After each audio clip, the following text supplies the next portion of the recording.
fucking in this bitch, but now I'm in this bitch. Yeah. I'm in this bitch.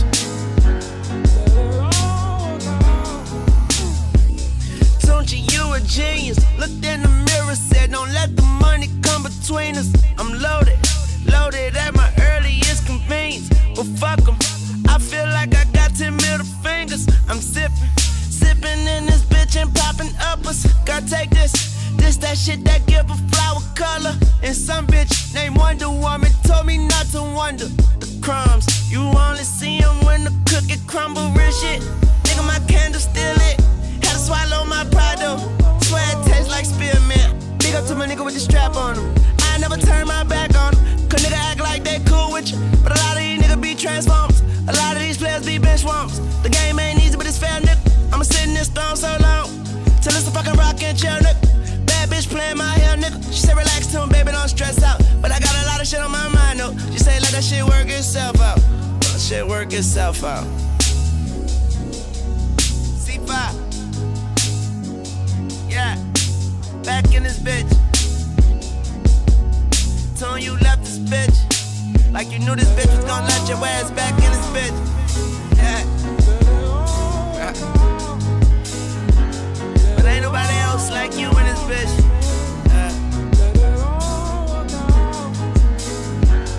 Ain't nobody else like you in this bitch. See that you a psychic. Cause you said there'll be days like this. They want a piece of me, I ain't the one that's serving slices. Please swallow. I had my share of dirty diapers, real shit. Pussy niggas on that guilt trip. It'll be on in a heartbeat. You can hit on pussy nigga shit skip. I fear God, never fear men.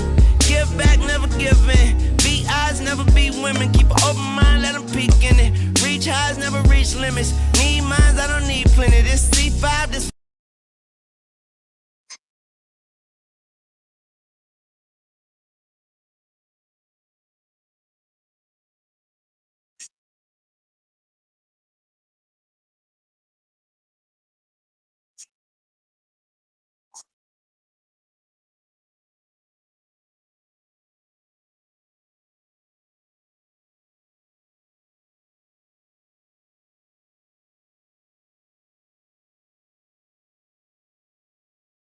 What up?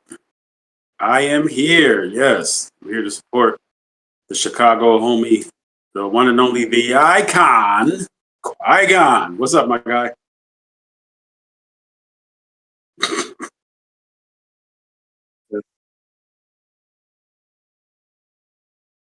Yeah, I've been chilling all day. I mean, just doing a little bit of independent creative writing and all the other good stuff. So, yep. Well, I write my own short stories about superhero materials and other stuff like that. So, uh, I can't hear you on YouTube.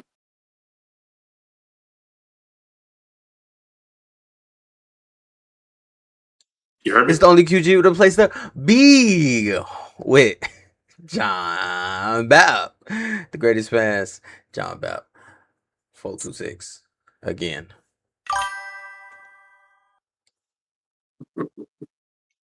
Philadelphia's finest, man. It is John Bap 426. Hey, take two, but hey, it takes two to make a thing go right. 2 generations, one conversation. So maybe, you know what I mean?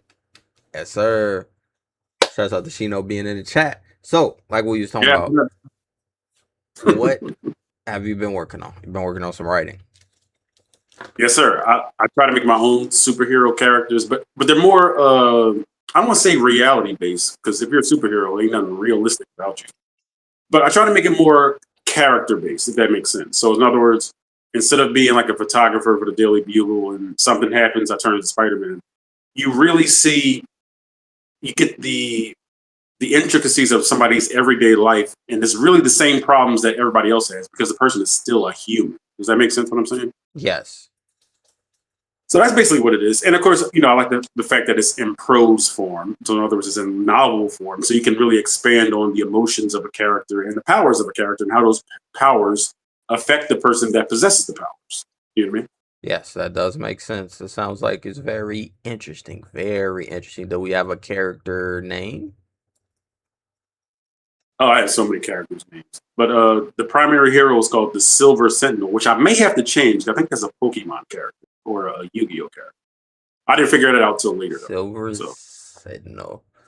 Let me see if yeah. it's that's true. Well, let me put this over here, see if this works for that. Yeah, Shino should know that. He's in the Okay, Yu-Gi-Oh. now you're off screen. Okay, bring it back on. All right, now you're black. Well, you are already black. But let me see. How did I do this before? Oh, so you did that. I didn't do that. Yeah, no. Oh, I think this how I did it. Wait. Does that not work? I'm so confused. Okay, well, we're gonna do it like this. There we go. There go John Bap. There go that ball head. Alright, so we're gonna move this over here. There we go. Now he's back. And you said Silver Sentinel? Yep. Silver. Because, you got to make sure these things aren't already trademarked or copyrighted written. So. Yeah. Let me check. I know you already checked. I just want to see for myself. Oh, I don't remember, so thank you for checking. Because I don't remember.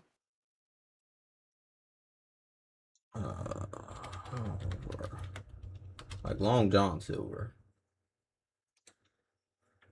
Sure. Level 4 Earth Warrior effect monster Yu-Gi-Oh card. Yu-Gi-Oh. Yeah, it's definitely a Yu-Gi-Oh. It's definitely a Yu-Gi-Oh. But hey, it is what it is. So we got a good show headed for y'all today. We have apparently Professor X may be casted. 2 people was brought in. 1 person got denied. They told him get the fuck out. And the one person, well, they didn't tell him that, but they told him nah. And 1 person may be casted because we don't know. So we're gonna talk about that. Also, we got news on Lanterns, as you can see for the title. Apparently, the reviews has been leaked. So yeah, we're gonna look at what the reviews say about that, and we got some MCU stuff to get into. And I send it off to, of course, as always, your bibbity bap segment of today. What you gonna teach us today, John? All right. Well, basically, it's really 2 things I want to highlight because I don't want to outweigh positive stuff that happened in history with negative stuff. You know what I mean? So that's why last week we talked about the separation of oxygen. You know what I mean? From do you remember the guy's name? Hold on. Okay, hold on. No. Presser. Hold on. Presley. Close enough. Presley. Jason Priestley. So Priestley. Priestley. Okay, gotcha. All right, I try. Yeah. That's all we can do. Unless we want to be Yoda. Try not. But anyway. So on this day, August 8th, the Beatles stopped traffic on Abbey Road, and a photographer named Ian McMillan took the infamous picture of John, Paul, George, and Ringo walking across Abbey Road. It is a very famous, I think it's an album cover. Viz, you can fact check me on that. But I think the album was called Abbey Road, and there's the infamous picture of them crossing the crosswalk. Have you ever seen that? Crossing the crosswalk? No. I'm pretty sure you have. You probably just didn't retain the image of it. But it's a very famous image of the Beatles. They're in everyday gear. It's from 1969. On August 8th, that famous picture was taken. So, but also, all right. So Abbey Road, look it up. That famous picture was taken on this day, August 8th, 1969. And a little more negative news. August 8th, 1974, President Richard Milhouse Nixon, known as Tricky Dicky, resigned from office because of a Watergate scandal at the Watergate Hotel, where he was illegally recording the proceedings of the Democratic National Convention. Or not, either National Convention or some other Democratic thing that was going on. But he was illegally recording conversations, and it was discovered he publicly went on television and resigned the presidency, and he left office the next day. That is your bibbity fact moment of the week of August 8th. Get the fuck out of here. So wait. Did Nixon do 4 years? What'd you say? Nixon did 4 years? You know what? I honestly don't even remember. I don't know if he finished one term and was starting another, or if he never finished the one term as president. I'll have to fact check that one. Yeah, try to do it. Yep. So they told that nigga get the fuck out the office. What'd you say? They told him get the fuck out the office, huh? Well, he resigned. So in other words, he says, as of this day, I, Richard Milhouse Nixon, resign my presidency as the United States president. He didn't say exactly. That's a good voice, though. So yeah, so it was a water scandal or something. What the fuck was he doing? So he just took the money? No, it had nothing to do with money, but he was illegally recording conversations. And I don't know if you ever saw X-Men Days of Future Past, but they allude to it because he opens a drawer and he presses a tape recorder in X-Men Days of Future Past. And that's how he got caught up in the scandal, by recording conversations. Oh. You got to notice the fine details. August 8th. Yeah. Well, he don't be recording shit out of here. Yes. Do not record conversations. If you're having private conversations, then you could get arrested for that, can't you? Yeah, it's illegal to record conversations in certain states. It is against the law to record conversations without informing them. Without informing people, huh? Why do you don't say? So, and then the other news. The first news was what was it? You did the August 8th thing. You said the Beatles. So yep. Let me look. Infamous Abbey Beatles. What I look up? Crossroad. Right. It's called Abbey Road. It's a picture of all 4 Beatles crossing the crossroad. Abbey Road. Okay. I see it. Abbey Road. Oh. You see it? Yeah, this was the album, right? Right. That picture was taken on this day in 1969. So 57 years ago. That's a cool image. Mm-hmm. I always liked that image. I think it's because it makes them relatable, because the Beatles were huge stars when they hit the United States. So seeing them sort of just doing everyday routines and stuff, it really just kind of made them more relatable to the American public that were just infatuated with all 4 of these Brits. This is the image right here. Putting it on screen for y'all to see. This is the image of the Beatles. I remember this image, and I don't remember what age I was though when I first seen it. But I never listened to an album. Wait, I listened to one album by the Beatles. Was it the White Album? I think that might be one of the more famous albums. Yeah, maybe the White Album. Now, I think that's John Lennon in the front. Is that Paul McCartney second? George? I'm not sure. But yeah, those are the 4 Beatles. John Lennon, Paul McCartney, George. Who is your favorite Beatle? Paul McCartney.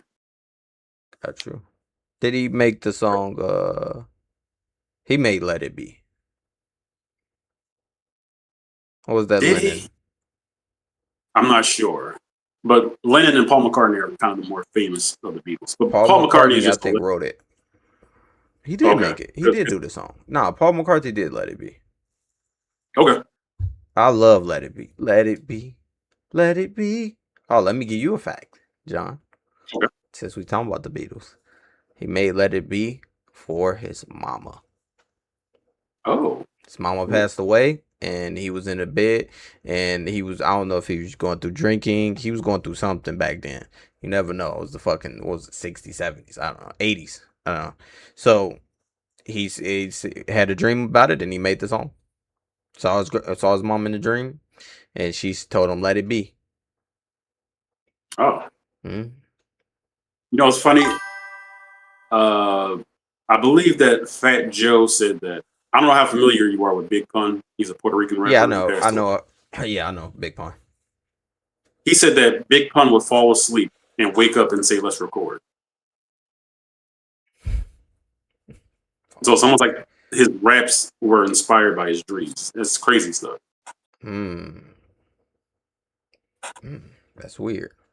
You know, they say you go when you dream, you go into a state of like. You ever had a dream and then you like it happens like in real life, and then you like, oh,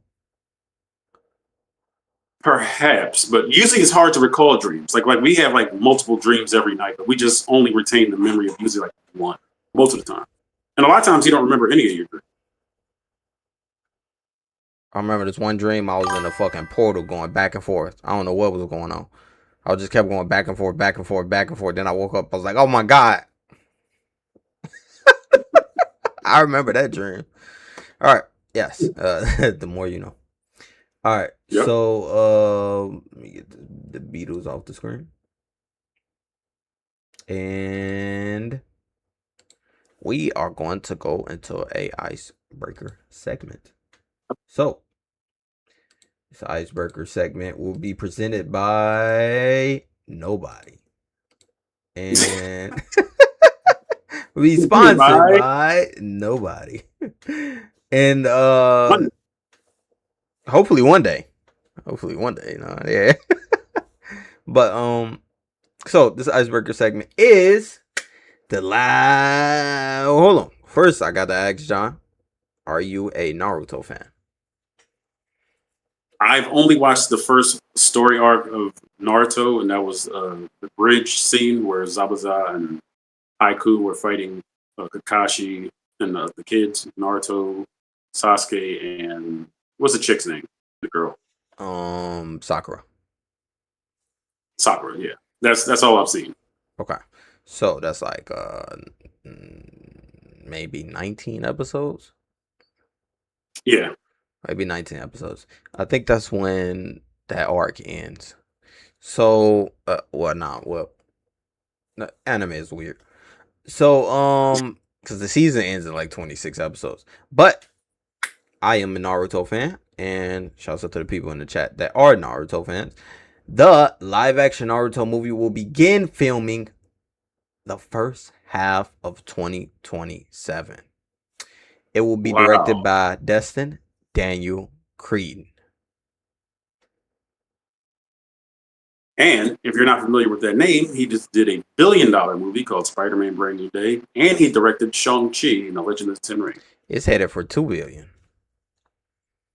I mean, I'm just saying so far it's $1 billion. Yeah, it's 1.2 so far. We're going to talk about that later.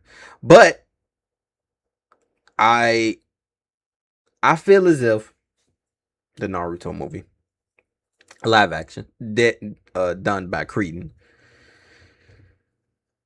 I said that I was a fan of Cretton after Shang-Chi because I feel like people like fell off of Cretton like that, and they didn't know because I really liked Shang-Chi for what it was, because I know it came out during the pandemic era. People weren't going to movies like that, so yeah. it was a weird time. And I remember me and my homie went, and shout out Vic, and me and Vic went, and we sat in the we was like, all right, let's go watch the movie. We had no expectations, bro.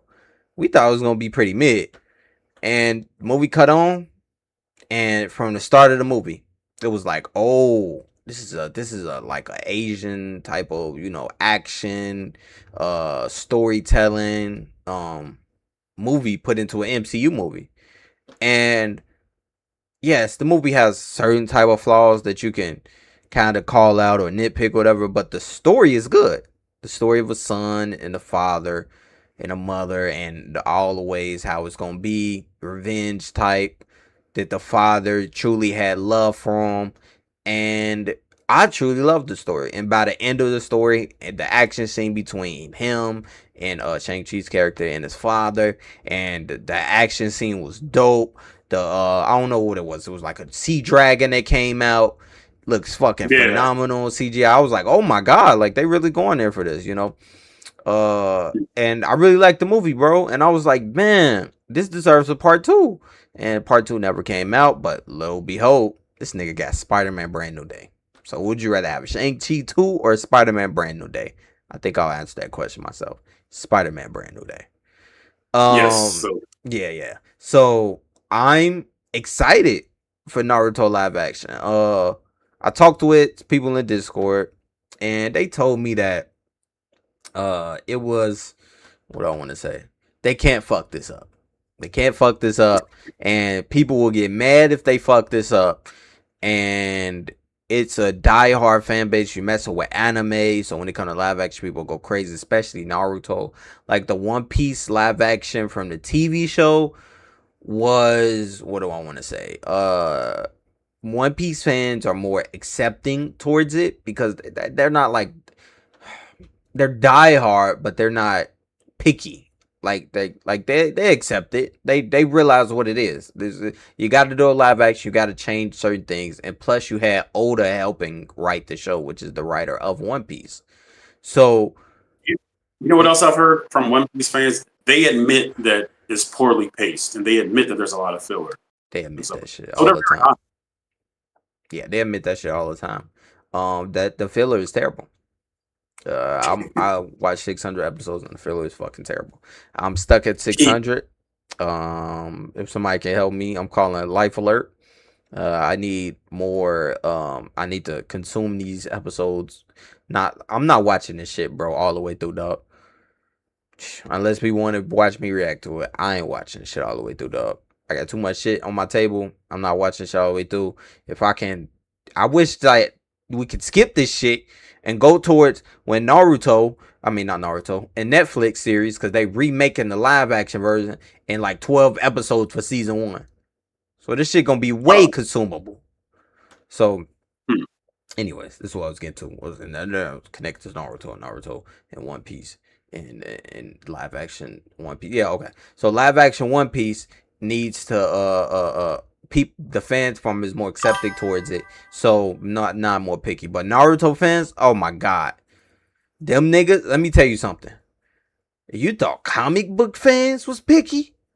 When this Naruto live action shit come out, they about to nitpick the shit out of this. They about to find the littlest thing. Oh my god, Sakura hair is not the same color. That's pink, but it's not high pink. Shut the fuck up. That's how it's about to be. I know that's how it's about to be, bro. So I'm gonna predict the shit before it happens. People is gonna try to shit on it, but I'm with Creedon, Team Creedon, and yeah, I was gonna throw up the C, but I realized what that meant. So Team Creedon, John Bow, how do you feel about this news? Again, I haven't seen that much of Naruto, but my favorite character is Kakashi. So if you get Kakashi right, I mean, maybe I'll be tempted to see it. I mean, because you can really make a movie on the whole bridge scene by itself. I mean, think about it. It took like, what, 10 episodes from the beat a guy on a bridge. And so we saw all the little hand motions and, I mean, one day I memorized it because I was just really intrigued when I watched it. But if you get that kind of stuff down packed, I think you can actually make a good Naruto movie with just what's it called? The Land of Waves? Not the Land of Waves, but whatever the bridge was or whatever. You're really good. I couldn't tell you, dog. Yeah, so again, like I like the way that Naruto is set out. So in other words, it's a show that I do want to continue. So I think they've done a good enough job as far as like kind of capturing my attention. When I'll do it, I'm not sure because there's a lot of things going on, and of course there are other things that need to be in place too. But Naruto is definitely something I want to catch. Okay, so you're definitely looking forward to it. Revis says, out of all the big three, Naruto, Bleach, and One Piece, I can confirm Naruto fan base are the worst out of the three. What does that mean? What does that mean? They're the worst.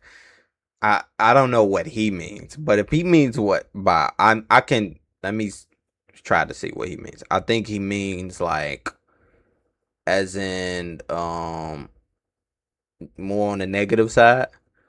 Like they more pessimistic side. Like it's more like everything is golden over here until it ain't. It's like a lake. It's like in sports terms, who would you say is the worst football team fan? The Dallas Cowboys, easily. They're Or the the- Eagles. Some people say. They're the Dallas Cowboy fans of anime. Ain't saying not saying they're not legendary. It's just like the Lakers. The Lakers are fucking legendary. Yeah, toxic fan base. The Lakers are fucking legendary, right? They're legendary. We can admit that they're legendary, but their fans, their fans is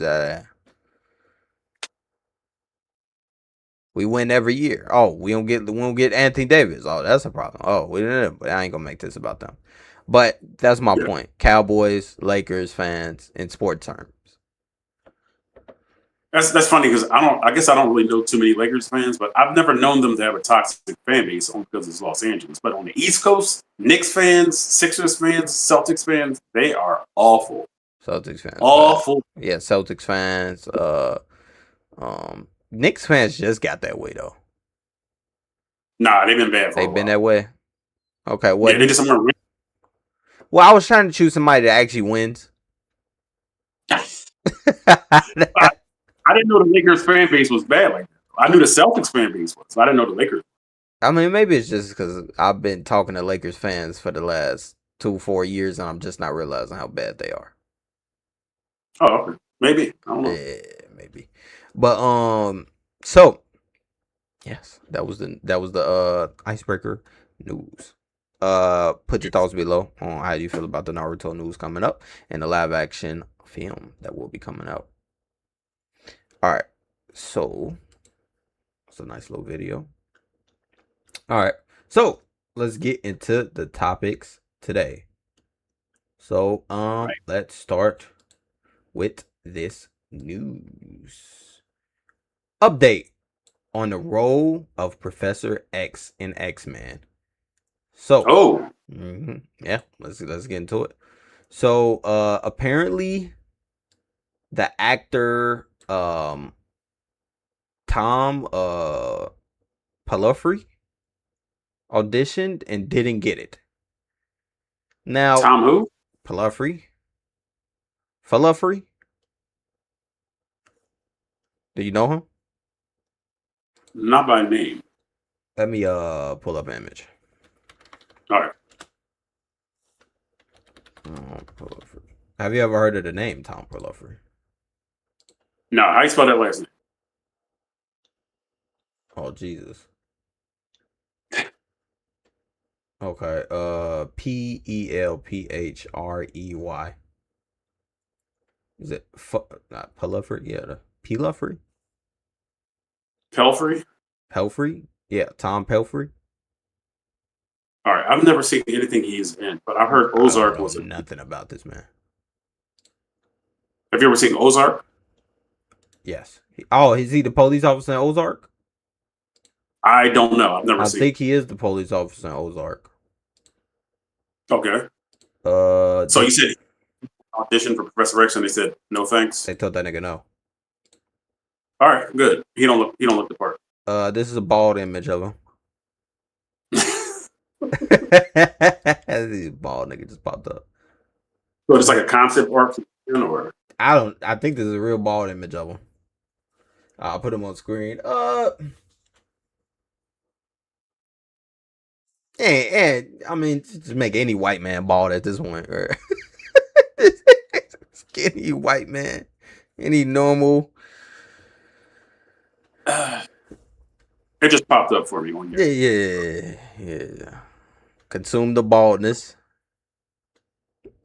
His acting would really have to come across as a teacher, because he kind of just looks like a scoundrel. He looks like that. It looks like he could play the bald version of that guy from Sin Health, Dylan O'Brien. He looks like a a-hole, like a douchebag businessman, instead of a teacher. You know what I mean, like a caregiver, like Professor X. So okay, douchebag as the officer, I think too, and Ozark. Yeah. Next. So they told him get the fuck out. I was like, hey, you ain't got to go home. Get out of here.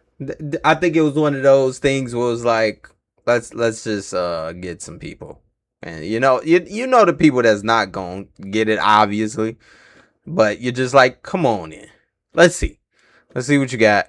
Let's fill the world. Maybe it's a quota. Got to get at least 10, so they just trying to fill the shit out. So they said, "Thank you. We'll call you. Don't call us. We'll call you." Yeah. Don't. Hey, you know that number you got? Do not call. Do not call. We got too much stuff going on. We're just too busy. Do not call us. But we gonna be free to call you. We gonna be free. We gonna make time to call you. But How many times have you seen Friday? Huh? How many times have you seen Friday? A lot. Don't ever come back around here. Yeah. They called him out there though. You called me out here. Hey, you know what I'll say to him? Tom, you know what I'll say to you, Tom? Hey, Tom was like, "Hey, Professor X, I'm gonna come there." He did, and hey, he did. I wonder what lines they had him say. Well, what's even better is that when you do an audition, a lot of times you'll bounce off another actor.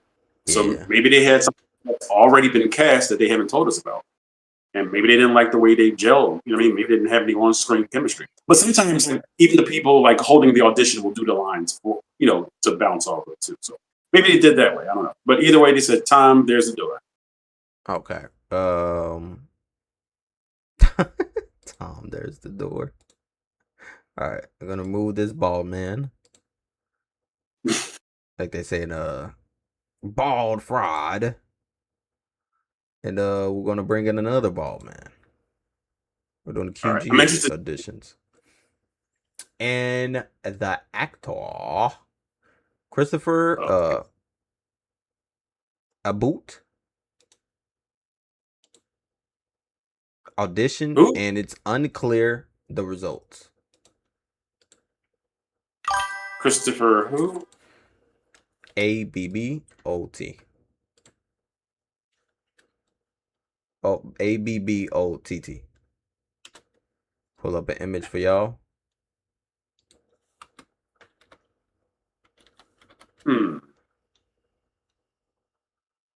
Yeah. Me too. Not really feeling either of these guys. Me too, nigga. I'm trying to get a good image. Like, Jesus. He don't got no good images for Professor X, at least. Hey, I would have been like this. Hey, all right, fuck. Chris, I would have said this. I think he left something in the car. I would have told him he left something in his own car. Can you go get it for me? And as soon as he left, I would have locked the doors afterwards. Oh, so you'd have locked the nigga out. No, I'm playing. But I don't like the way either of these two guys look.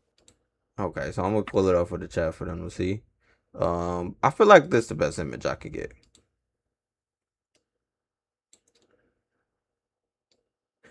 Big ass face. That's the best image I can get for y'all. All right. That's a big ass face in y'all face. But just imagine them bald, Well, he has to be hairless too, because Professor X is clean shaven. So. Yeah, imagine him hairless and bald, just like my cock. Just imagine him just like that, and maybe we're trying to get viewers, more subscribers, so we don't want to give them the image. We're trying to get sponsors. You're right. So, look at this man. Do you see Professor X? Do you see him? I do not. And if anything, he looks a lot like Tom Pelford. So I guess they're looking for like younger actors, dark haired, that kind of fit a certain physical mold. Because he looks like he could be related to Tom Pelford. Yeah, they do look like they can be related to each other. I hope I'm not being racist by saying they look similar. But, I mean, they obviously looking for like a type. Yeah, it's a certain aesthetic that they're looking. Yeah, I don't get it. I've never seen either one of these guys act, EG, but I'm saying pass on both of them, please. Well, we don't know his what if he's been denied or not. So We might be looking at the next Professor X. What has he been in? This Christopher Abbott. I have no idea. I have no idea what none of these actors have fucking been in. All right, he was in Wolfman, god awful movie. Wolfman. He was in Craven the Hunter, which is terrible. What? He was in Craven the Hunter. Yes. Oh, you get him out of here. I mean, no, I don't know if he was bad in it, but out of his filmography, I've only seen Wolfman was so bad that it was embarrassing. So he's been in fucking terrible movies. I mean, blame his agent. I mean, I don't know if you blame him for that. Maybe he was good in a bad show. I mean, maybe he scored 20 on a terrible team that doesn't win. I don't know. I blame the agent. Yeah. You gotta take control of your own shit sometimes though. But yeah. Alright, so he's been in flops. I'm gonna say no. I think this was just a quota to me trying to see. I don't like these type that they bringing up though. I gotta keep it a buck. I don't like this these handsome swansome. Well, maybe if they just cut their ear off, they look different. I don't know. Maybe everybody bald looks different. You know, so. But remember, these are actors and actresses. So your face is really what has to sell the people on you taking up a role. Because you can always shave. You can always put on fake, mustaches, fake beards, put hair on, put hair off. But if your face doesn't convey the right emotion, it don't matter how many prosthetics you got on. I just don't see anything in his face or Tom Pelfrey's face that says Professor X. Yeah, I just don't see it, right? I don't. Yeah. Bro. Let me try to get rid of the hair. Hold on, let me try something real quick. I'm gonna try to make him bald. What you want to go to Chat GPT? Yeah, I'm trying to make him bald. Let's remember taking the facial hair. I see something, See some. I just gotta see him bald, But remember, it's about his acting. It's about him conveying emotions through his face. So the bald thing is almost like secondary, even though it is essential for the Professor X character. But it's like, does he bring across emotions like James McAvoy just from his face? I don't know. That's why I'm asking. Does he bring across emotions and the sternness and that stoic nature that Patrick Stewart did? I just don't see it here. I don't see it. Yeah, I think they're going off definitely, like you said, that, around that 30-year-old age. 35, late 30s age. Because they gotta teach basically we going into what was that, first class? Almost. It's almost like the equivalent. But remember, like, people don't realize the X-Men were children when they went to Professor X's mansion. So when Jean Grey died the first time, they had an obituary. It said 1959 to 1980. Jean Grey was 21 when she died. So Professor X has got to be at least like 20 years older than her. So this actor has to look like he's old enough to be the parents of everybody that's been fan casted to play the X-Men. You know what I mean? Yeah, that makes sense. Yeah, I think it has to be. I'm cool with the other casting for the X-Men. We had an argument on that. It wasn't an argument. Oh, this is something. Yeah, it was an argument, John. You disagree? We argued. That's not an argument. Yeah, we argued over it. You said Jean Grey this, Jean Grey that. All right, this is how he looks bald. And hairless, right? Yes. Boom. Bald. Still waiting for it. Bald. Now that ain't bad. That ain't bad, actually. No, it's not bad. Yeah, it looked like it could be him. That's not bad. No. Yeah, it looks way better. Again, I'm not trying to be racist, but if you cut any like white man's hair off and their facial hair, they might all look like Professor X. Yeah, that's what I said. So again, I hope they don't come. I hope that don't come across as racist. But I mean, think about it. Lex, like the man that played Hank McCoy in the Fox films, who played Beast, all he did was shave his facial hair and his hair off his head. He played Lex Luthor. You know, I like the Lex Luthor in Superman Returns. He didn't look like Lex, but his acting was so good. Oh, Kevin Spacey, he's one of the best. He did. But, he did his thinking that. To the point, right? He might not have looked like Lex Luthor to you, but the acting, what he's able to convey. So you don't really have to be a dead ringer for these characters, these comic book characters. If you can bring it, acting wise, that's why I'm a little fluid on the whole like gender swapping or race swapping. Because if they cast a Latino that could really embody Professor X, I'm like, make him Latino if he's the best actor. You know what I mean? Are you cool with they were doing the black thing? Oh, do you know who wanted to be cast as Professor X a couple of years ago? Professor X? Who? Giancarlo Esposito threw it out there that he would love to play Professor X. That's the bald black nigga, ain't it? No, he's not bald. Giancarlo Esposito. Oh, I know you're talking about. Bad, Moff Gideon from The Mandalorian. Yeah. A tremendous actor. That would be really good. And he played Mr. Edgar in The Boys. And I'm just now watching The Boys. I'm on season 3. Just watching how he deals with like Homelander, how he's so like controlled. He's not like wavering. He's not impulsive. He's just, well, of course, if you want to do that, then we'll have to reconsider. He's so proper. Yes. Like, I can't be mad if they cast Giancarlo as Professor X. Yeah. I can't. The acting, that has to be what it's about. I hear people all the time say, and I don't mean to go too long with it, but people like, well, it's a superhero movie. You don't have to act. Like, yes, you do. That'll only enhance the movie if the superhero can act.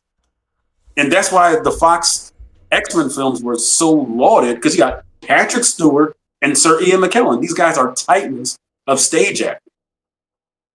Yeah, they are. I agree.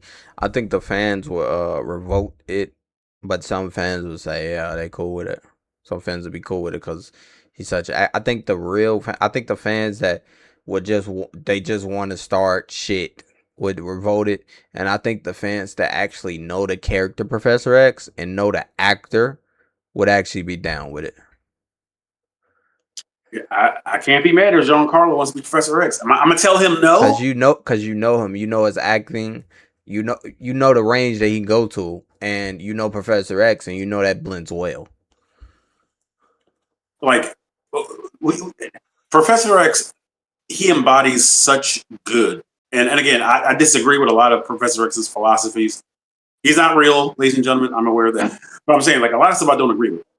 But according to comic book lore, when Professor X is gone, the whole Marvel universe feels his absence. The whole Age of Apocalypse storyline started because Professor X died. Mm-hmm. So the whole world was like just in this apocalyptic state because that's what kind of good that Professor X embodies. You know what I mean? That is absolutely true. But in that case, who would you make Magneto?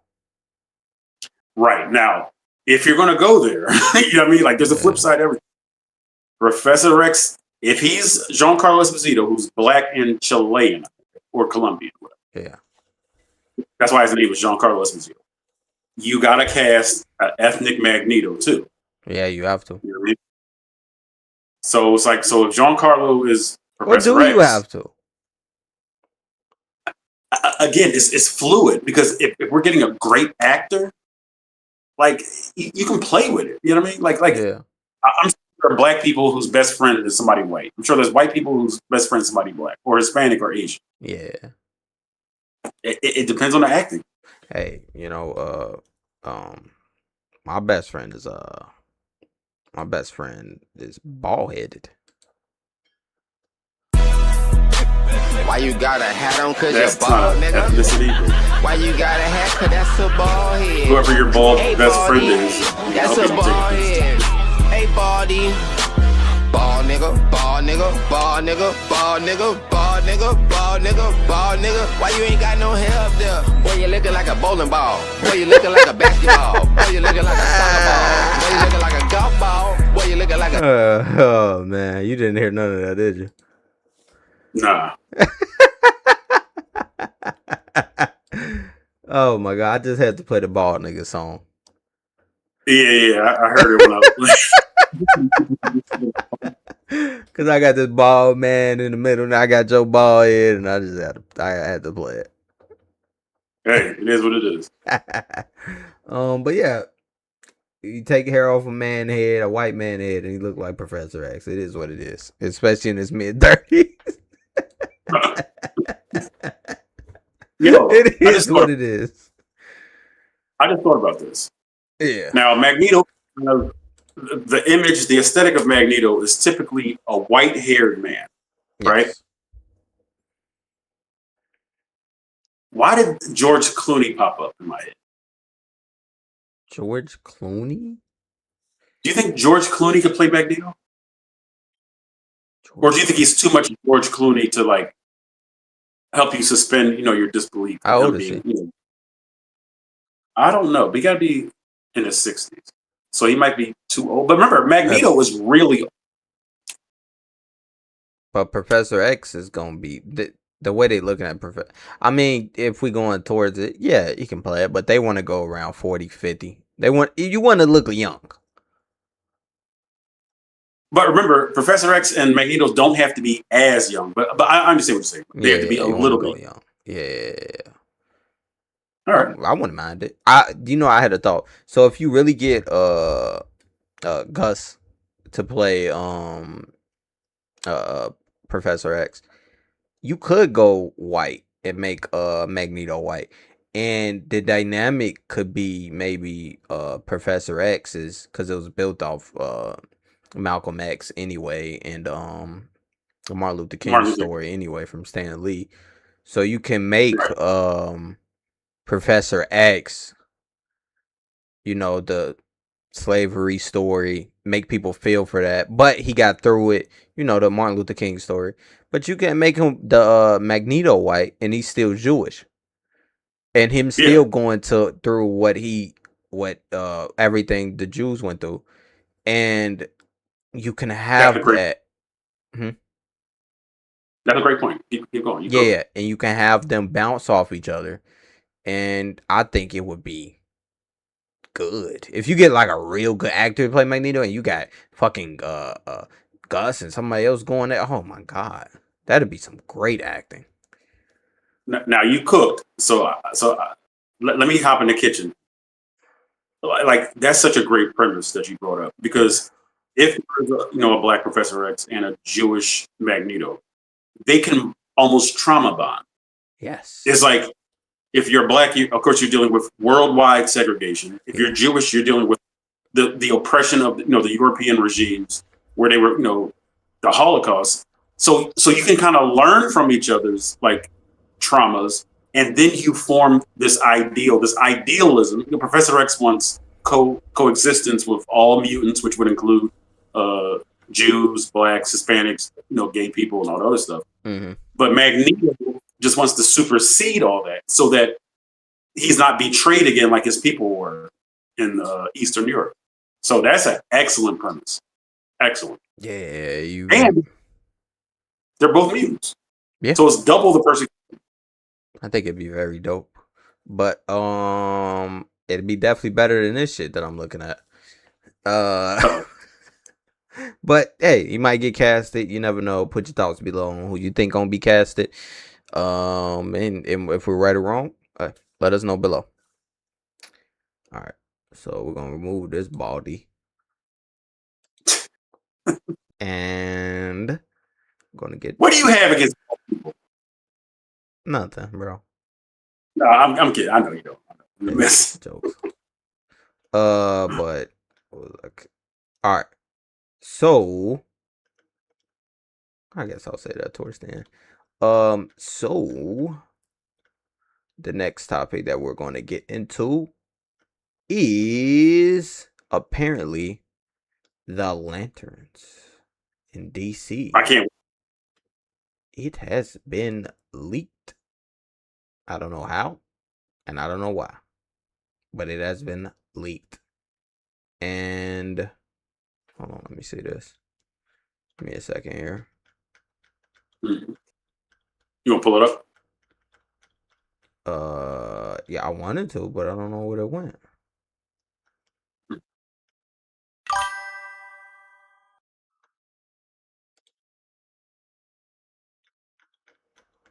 I had it.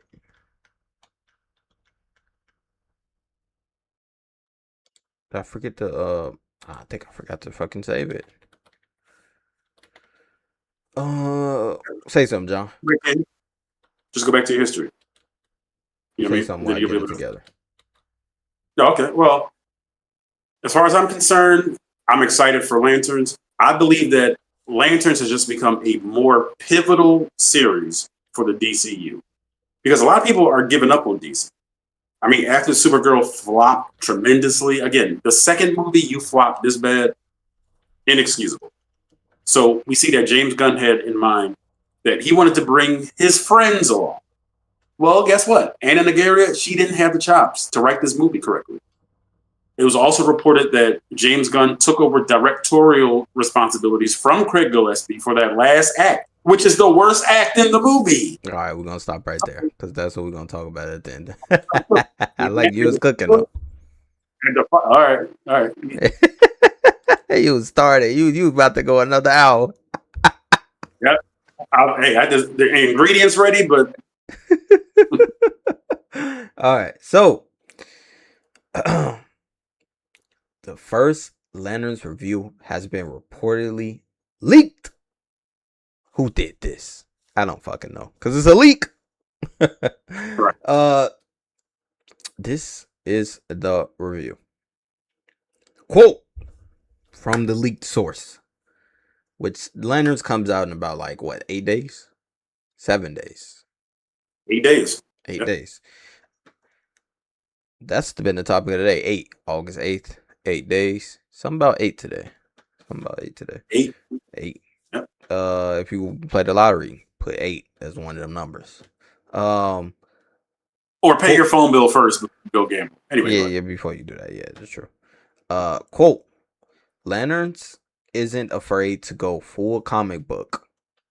It's simply taking a more measured path to get there. And that's a perfectly valid approach. Okay. That is the reviewed leak. That's it. Lanterns isn't afraid to fully go comic book. I'm going to say it one more time. It's simply taking a more measured path to get there. And it's a perfectly valid approach. Now, that isn't much. Isn't much nothing. That's nothing. Yeah, that isn't much nothing. I'm questioning because the first thing it says to forego comic book isn't afraid to forego comic book. So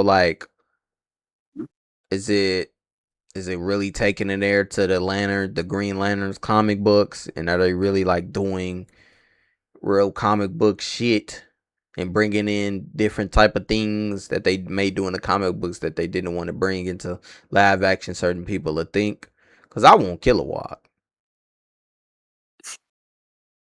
I mean, you might get him in maybe season 2 or season 3 if it's greenlit for season 2 or season 3, depending on the ratings on HBO Max. But see, you got to be careful when people say stuff like this, they're not afraid to go full comic book. So they might just have 3 or 4 minute details that are straight out of comic book.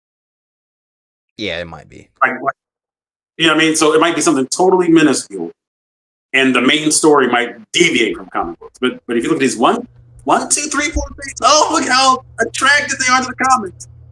And then somebody that knows the comics is like, all right. It's not even that much. What the fuck is this?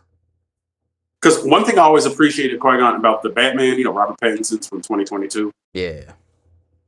when Carmine Falcone is explaining his relationship to the Wayne family, that is straight out of the Dark Victory graphic novel. I mean, detail for detail. Carmine Falcone got shot 5 times in his chest. His father, who ran the Falcone crime family, brought him to Dr. Thomas Wayne. They put him on the dining room table. Bruce Wayne was on the steps as a kid watching this happen. He explained that to the T in the movie. So you could say, well, the Batman wasn't afraid to go straight from the comic books. That's only one minute detail, though, about Carmine and Bruce Wayne. A lot of people are saying this is not even Batman. So, do you know what I mean? By saying that could be... Yeah. Slippery slope effect. It's simply taking a more measured path to get there. Now, what does that mean? In other words, instead of just like racing right into it, they're slowly letting it breathe. That's what that means. Do you know what I mean? So instead of like to be a slow ass show. Measured and slow aren't really the same thing, but it sounds like they're not just going to like pop right back up on Oa wearing Green Lantern suits and flying around. Okay, it's a build up. I don't mind the build up. Well, James Gunn originally said in his partial slate announcement back in 2023 that it's going to be more like James Gunn slate. This partial slate. Okay, because I don't even know what the fuck partial. You said partial slate. Yeah, that's what it is. It's not the full slate. He just gave a partial. Yeah, because he said like it's really a chapter 1 because that's what he went off of. Right, it's the partial slate of chapter 1, Gods and Monsters. So it's not even the full chapter. It's not even the full slate. You know what I mean? So he said that this is going to be like a detective story. He says it's going to be like True Detective. I've never seen True Detective, but you can gather from the name it's going to be a mystery. You know what I mean? Because why would you need a detective if it's not a mystery? So this is kind of where the meat of his DCU begins. Because, we want the combined story, like the MCU has a combined story. This is why Lanterns is going to be so essential to the success of the DCU. It starts with Lanterns. Yes. Based off his story with Gods and Monsters, it looks like it's headed towards there. He said that in Lanterns, I remember he said, I don't know where the fuck he said it, because he just be saying shit online. I don't know, it could have been out of his millions of tweets. The millions and millions of tweets that he made. He said that the Lanterns series is going to be a partial future showing of what's ahead of the DC and what's going on in chapter 1. So I'm looking forward to what that singular thing is. I can put some clues together on what that is. Fuck it, let's just try to see what that is right now live.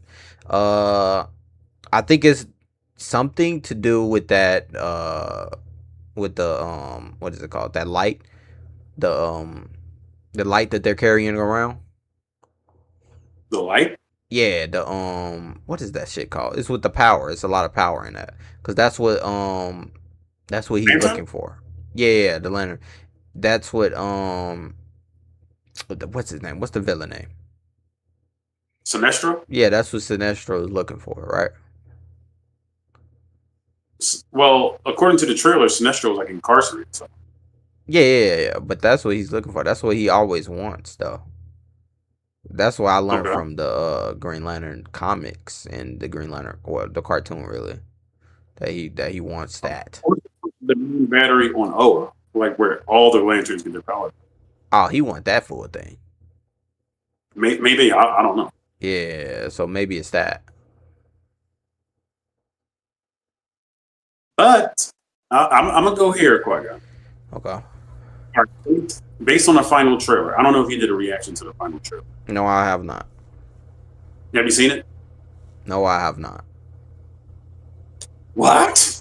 Wait, the final trailer? I just kept saying no because we talking about lanterns, because I had a bad I had salt in my mouth. But yeah, I did see it. Okay. All right, so there's a couple of interesting terms that are thrown around. There's a couple of interesting images. Now, John Stewart. I hope that music isn't too loud. My neighbor just pulled up. But anyway, I can't hear. John Stewart says to Hal Jordan, "What can you tell me about manhunters?" And then Hal Jordan goes, "Where'd you hear that word?"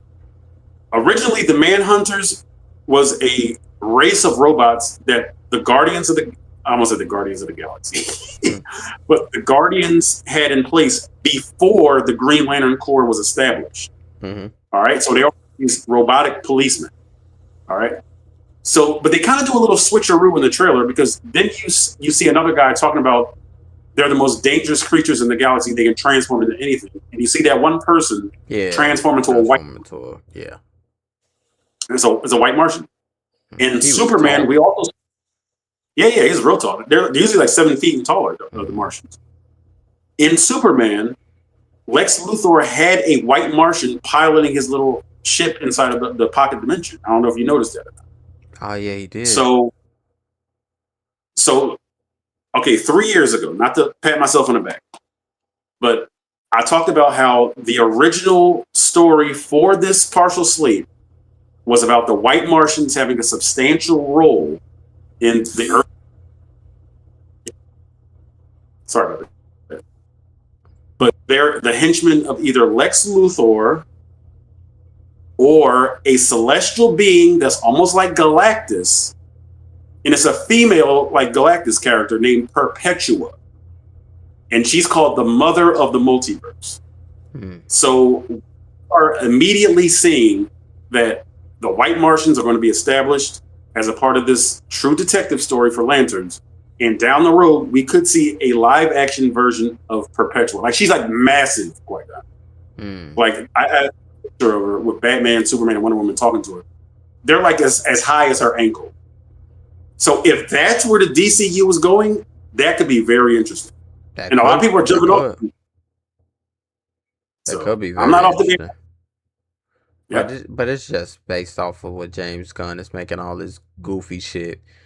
So it's like when you get to like Perpetua, like you said, like they're gonna be jokes in that movie. They're gonna be lighthearted jokes, funny jokes, dick jokes, nut jokes. Right, but quite this is a TV series, and we've already seen that if it's going to be a 8-episode run, it can't just be straight seriousness and straight darkness. Like this looks like it's going to be kind of dark. I know. I'm not talking about the TV series. I'm talking about James Gunn. Like if we get that Perpetua movie in the future, like if James Gunn is doing it, we know there's going to be some dick jokes in there. Like because they threw it in Superman.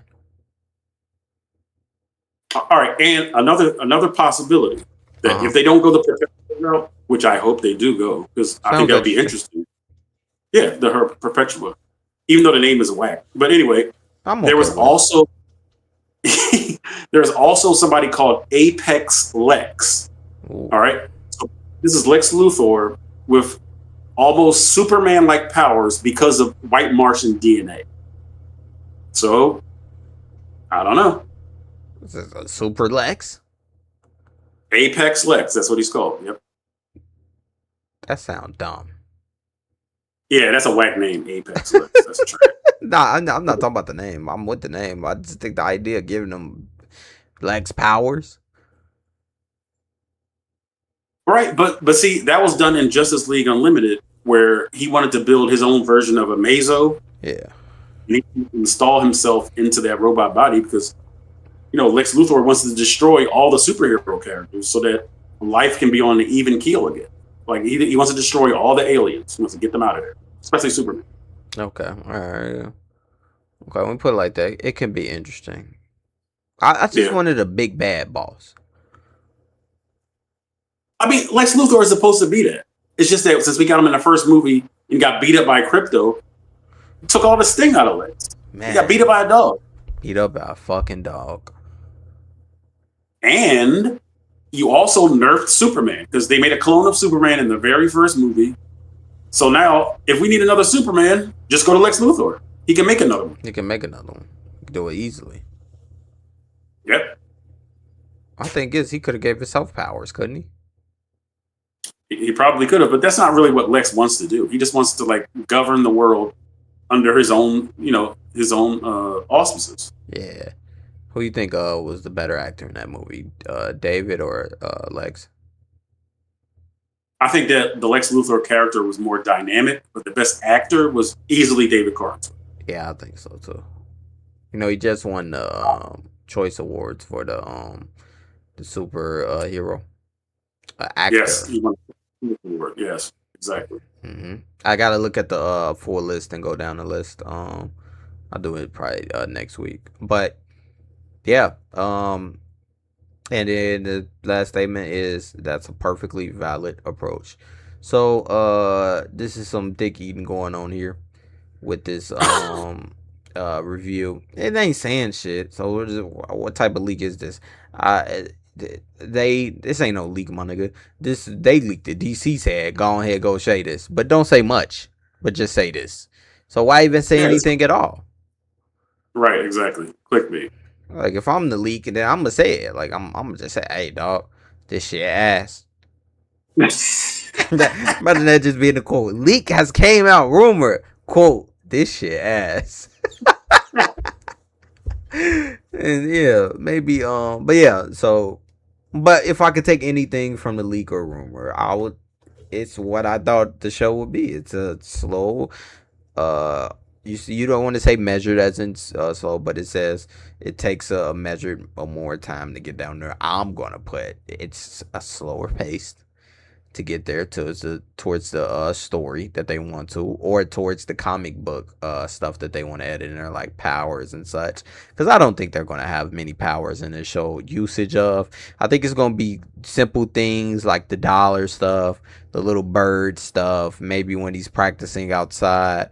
But I want to see, Green Lantern, with the guns out. I want to see motherfucker pull a tank out at the Green Lantern. Like, I want to see those type of things, but... Okay, I was just about to ask you what you want to see, but you just answered that question without me asking. I want to see the crazy shit, bro. I want to see him fucking Green Lantern the White House. I don't know, and throw it at somebody. Like some dumb shit. Like, all right, so let me ask you this. What if the action is on point, but the acting isn't? I refuse to believe that. But if I were to believe it, put my John Bat fingers together. If I were to believe it, then I would call this show bad. Right. So the essence of the show, since it's on HBO Max, is the acting, the dramatic acting. Mm-hmm. I promise you, if the acting's on point, the action will only accentuate the chemistry on screen between Aaron Pierre and Kyle Chandler. You can't go wrong with good acting. Now, let's take this point further. I believe in things in the present always affect the future. I think that that's why X-Men the Future Past is so fire. But I think that we're in an age of if this TV show is really good, and if it's like Emmy nominated, if it reaches that status, then we're in the stage of the last two shows that's been put out by MCU and the DCU has been Emmy nominated, and it's going more in the writing, skill, cinema, acting, going back to what TV shows and movies is supposed to be when you want to be nominated for something.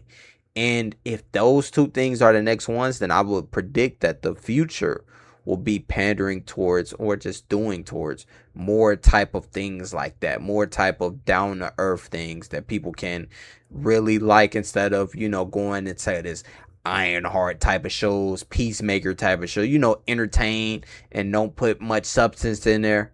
It just jokes and all this bullshit, and just to keep the universe going, instead of actually digging down inside the dirt and trying to make a good TV show. I totally agree with everything that you just said. Because look, I mean, the MCU has been steamrolling for years. It's time, and I know this is a DC topic. It's time for Kevin Feige and the MCU to break that old MCU formula and come up with something new. it's time for James Gunn to do the same thing and to hunker down and come up with a different tone for the DCU. So MCU and the DCU, they got to change tones. Like the James Gunn MCU formula is got to die. It got to go extinct. Everybody dies. But yeah, it's time to snap away the James Gunn MCU formula. And just like that, we're going to snap away from this topic. Put what y'all think below of the Lanterns rumor. And if you think, what's your opinion on Lanterns? It's going to be a good show. It's going to be a bad show. Let us know. I will be reacting to Lanterns on my Patreon when the show comes out. And I may post a couple reactions, maybe a moment if it can get me on YouTube. I'll definitely post the first reaction of Lanterns on YouTube. You'll get that out of me. So we'll see what first impression that does of me, because I'm all about first impressions. So let's get into our final topic until we get into what we got to talk about at the end, which I don't even want to fucking talk about, but we're going to talk about because we got to do the movie reviews. So we have some new MCU news. Now, according to a new report, Daphne King will return as X-23 for the MCU X-Men reboot. Yes. Her most recent appearance as the character was Deadpool and Wolverine. Now, you already said yes. I should have asked if you are a fan of Daphne King before I said this. I'm guessing you already are. As X-23, please. I can't get enough of Daphne King as X-23. I can't. But that also creates a problem, because I need to see X-23 stabbing mofos to death. Yes. But are they really going to allow that in the MCU? Is she really going to be able to go edged feral daughter of Wolverine? No. Are we going to settle for a nerf X-23 like we settled for a nerf Punisher in Brand New Day? I'm with you. I like the character. Like, I think the character will be dope no matter what, because you can bring in towards that she loved Logan and the new Wolverine that's on the way, so she can be looked at as like a maybe a type of relationship with that new Wolverine, and she can give some pointers and some tips, even though she's actually grown her now, so she actually fit perfect in. Thinking about it, she would fit so perfect with the new X-Men. Now remember, QG, after Secret Wars, that's when characters probably from Fox, characters from Universal, maybe like they already brought Edward Norton's Hulk story in. So now, because of the three worlds colliding, in the Avengers Doomsday, in the back screen, you see Earths on a collision course. All right. Yes. So these represent probably all three theatrical Marvel universes. So now you can kind of cheat. You're like, oh, well, I like her from this universe. Let's bring her in. Oh, I like Hugh Jackman as Wolverine. Let's bring him in. Oh, I like Chris Evans as Johnny Storm. We saw him in Deadpool Wolverine. Yeah. So you can kind of pick and choose which characters you want to keep, almost like they did in the comic book iteration of the new Secret Wars. Yes, they could do that. It just fits perfectly in to me with picking her to go inside this universe, because it's just like they're all in her late 20s. She fits perfectly in. She's in that same range group. Like I said, her relationship with Logan. Oh my God, that made me tear up. That was It was the car scene with her talking to her and her going off, and Logan, fucking Hugh Jackman, man. Man, he played a hell of a role in that Logan. Thinking about it's about to make me tear up. Man, that even for all what Fox did, for all the bullshit Fox put out, they cooked with that. They cooked with that shit. It was like all this Fox bullshit. It was some good in there, the two movies that we really, really like. But with that Logan ending it was just like they really did justice with this one. But with her character, I just want her. Like if they're not going to do it, all right, cool. But I just want to see her dynamic. Like, and it's pretty hypocritical of me because I'm saying no to Punisher, and they're straight hoeing this nigga. So I put out a video and it said he just turned his back on the Punisher fan. He said it out. He said that I have to turn my back on the core audience of Punisher. On the what? He said I have to turn my back on the audience while saying I know people love the character Punisher. Right, but you know why he said that though? Because he just put out One Last Kill, where he's the real Punisher, murdering all people in the project building, and now he's playing Sunny Side Up Punisher in Spider-Man 3. Even though it made $1 billion, it sounds like John Bernthal is really committed to the role of the real, authentic Frank Castle. Yeah, he wants that. Frank, and I don't mean to make this about Frank, but I'm connecting it to this in a way. So I believe Frank really wants that.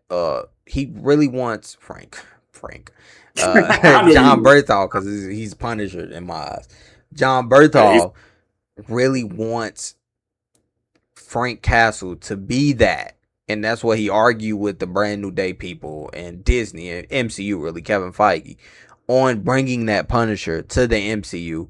But it just went so long and he just gave up.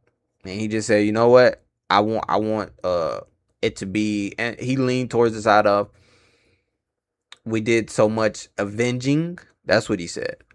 We did so much avenging for the Punisher's character that now I want to go into a side of Punisher that is more a making up and for those avenges and all this type of stuff, and going on the Sunny D side of Punisher.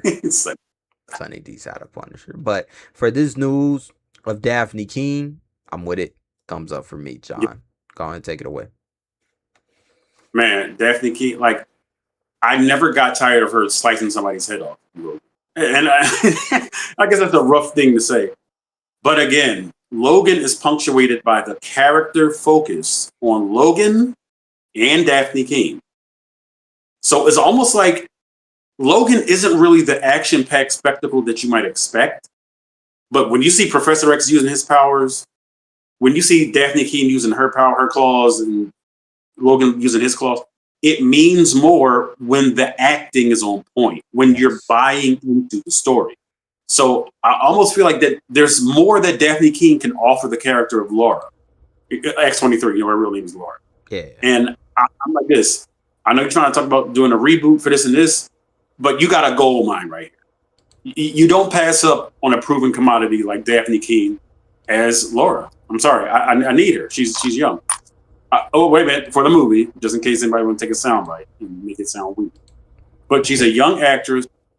She's great for this role as X-23. We need her. Yes, we do. I'm down with it. John down with it. I just think, like you said it perfectly. You don't miss on opportunities like this. And you already got a character that's ready. She's only 21. That's crazy. So wait, so if she's 21 now, and Logan came out in 2017, so 8 years, she was 13 years old. Yeah, acting chops, man. And she had to play like she didn't, because she didn't speak the language. So it was a language barrier, and it was, bro. Listen, dog. What's his name? Did Ryan Reynolds work on that movie? Logan or Logan, the idea of Logan, because I remember Ryan Reynolds was one of the first to say it, and Hugh Jackman said it too, that it wanted to be made.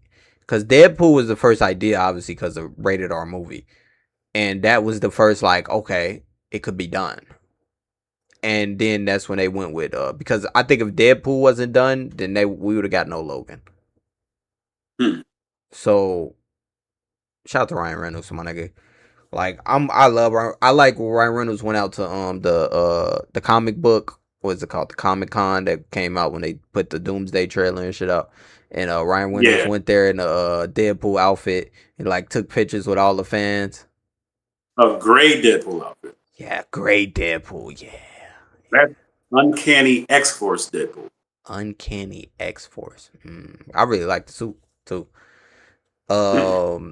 Yeah, I just like Ryan Reynolds, bro, and I like the reason why I brought that up because of Deadpool and Wolverine.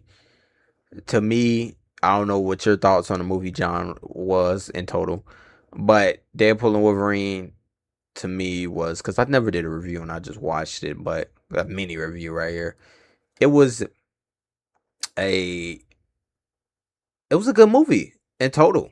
Like, I enjoyed it, laughed with it, had some good jokes in there, and it wasn't jokes where it was just like you know when you're in the theater and the theater laughs at some jokes. Nah, bullshit. Nah, it was good jokes in there. It was like, all right, this is funny because you were Deadpool character and you're doing the Ryan Reynolds thing. Like, I remember a specific scene where Ryan Reynolds was it was Deadpool talking to Deadpool, and then he had his mask off, and he was like the real Ryan Reynolds, and he had the long hair, and then he said and then he said one of his movies and looked at the camera, tried to break illusion, and then Deadpool said, "What the fuck was that?" And then and then he said, "What you think I do that shit? You think that's what the fuck I do?" So it's just some type of jokes in Deadpool and Wolverine, which I really loved. And it was his thick. What I want to say, his brain is underused, dog. Inside the comic book realm, Ryan Reynolds' brain is underused, bro. Like, we need more of Ryan Reynolds to be in that MCU room, dog. Cause like, before people forget, before I keep saying Daredevil, before Deadpool and Wolverine, dog, this shit was ass. Like, no, had no hope. Yeah, the MCU was kind of bad. Yeah. that it felt like that was like the you talk about brand new day, nigga. That was the brand new day. That was the big, okay, give me some life. And when that came out, that was like some life. Right, because that was the only MCU movie that came out that year. 2024, they had one movie, Deadpool and Wolverine. It made $1 billion. Yeah. And that got people more, and $1 billion, that's the key thing. And it was rated R. Yep. It's a $1 billion movie made rated R. Yep, but Daphne, yes, I'm all for that. Again, I don't know how you're going to incorporate her without nerfing her character, because I think that would be a disservice. But it can be done, because you can just have them fight Sentinels, and she can just tear robots up all day long. So she ain't really got to kill people. Yeah, just tear robots up. I'm cool with that. But in total, good news for me, good news for John, and put it in the comment section below. What do you think of this news? So, I gotta eat something after this. My stomach just So, alright. So let's talk about this bullshit. Alright. We are into the last segment of today. And the last segment, we will be John Baptist QG reviews. And as we always do in the last 10-15 minutes of the show, we give y'all a review of a movie that we both watched. Now, it's a movie that I reacted to, put on my channel. We both watched it together, so we can review this movie as such as a new brain. For the only QG. Yes, for the only QG with a place to be. And Supergirl is the movie that we'll be reviewing together. Now, I have these thoughts real quick. Because John, I know he gonna go off. John has put out a spoiler review on his channel, The Greatest Fans by John Bell 426. So the way I feel is that it was a movie that was terribly done from decision wise of choosing the comic, and it should have never been chosen. I didn't read the comic. I don't know nothing about that comic. But I did know a little bit because I watched the video, but it wasn't the full one. It was like half of it. And I was like, it looked kind of cool. But in total, like looking at the story on live action shit, it wasn't done. It felt Guardians, but like you said, John, that wasn't the problem. Right. It was the problem of this movie was it being about a girl I didn't care about.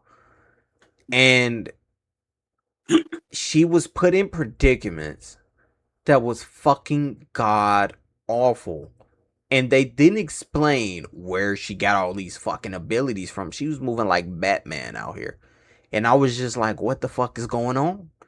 And until that point of the movie, I was at a CC+.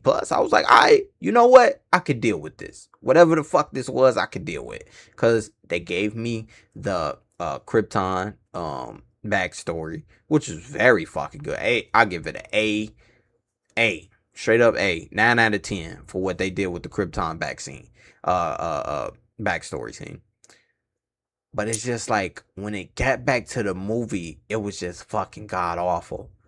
And it was just like, what the fuck am I watching? I didn't care about nothing. I tried to care about their relationship at first, but it just fucking killed it at the end. And when she kept going back to the little girl, just kept being fucking irritated throughout the movie. We just talked about Daphne King's character, which is a good fucking character, which is a good young girl where it makes you, even though she's like, don't listen, like she kind of like her, but it has the emotion in it that makes you feel for it, the story of it, why, the reasoning behind all these things. The reasoning behind her is to get vengeance, and by the end of the fucking movie, Supergirl does the same shit she been saying her not to fucking do. Now, QG, let me interject here. Okay, so this little girl, who you don't know, who I don't know, is getting revenge for people we don't know or care about. So we don't care about her quest because we don't know who these people are. We don't care.